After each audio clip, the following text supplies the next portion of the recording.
make homemade granola. It's going to be more nutritious than a lot of store-bought options, a lot cheaper, and you might already have the stuff in your pantry, so you don't have to go out and get it. So first, you just want to preheat your oven to 325 degrees and either grease or line a baking sheet.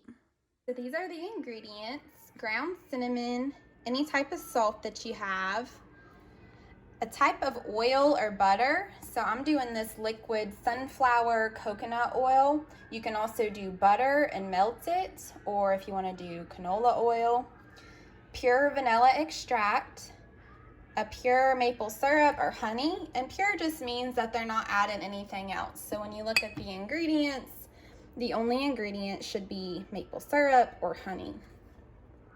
Regular rolled oats. If you want to add flax seeds, chia seeds, or you could even do almonds or walnuts. You could do unsweetened coconut. And then any dried fruit, I'm going to choose raisins. Once again, with the dried fruit, we want to look at the ingredients, and it shouldn't have added sugar. It should just be raisins. All right, so if you're gonna do the whole recipe, you would do a teaspoon of cinnamon and 2 teaspoons of salt. If you don't think you're gonna eat a lot of granola, or you don't have a lot of people in your house, you can always half the recipe. It does last a while though. So just add those dry ingredients to a bowl. And then your fat, so your oil or your butter, adding that in.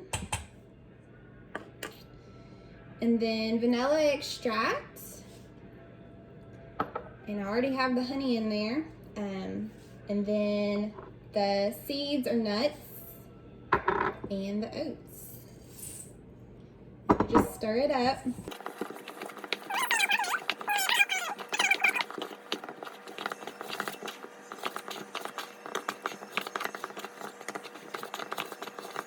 This is what it looks like. And you do not want to add the raisins yet because they may melt, so you add the raisins after it's baked. All right, then you just transfer that to a baking sheet. I have parchment paper on it. You can do aluminum foil and just rub some oil on it so it doesn't stick, or you can just put it on the pan and put some oil on it so it doesn't stick.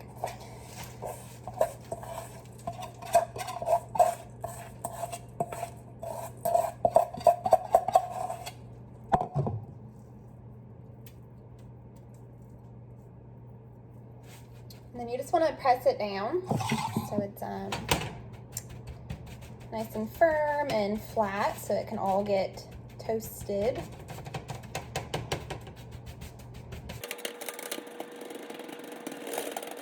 This is what it looks like. So just a thin layer. Right, and then so when it's done, it'll be a little bit moist when it still comes out. Just let it sit here and cool off, and it'll get hardened and crispy. And you can go ahead and add the raisins now too.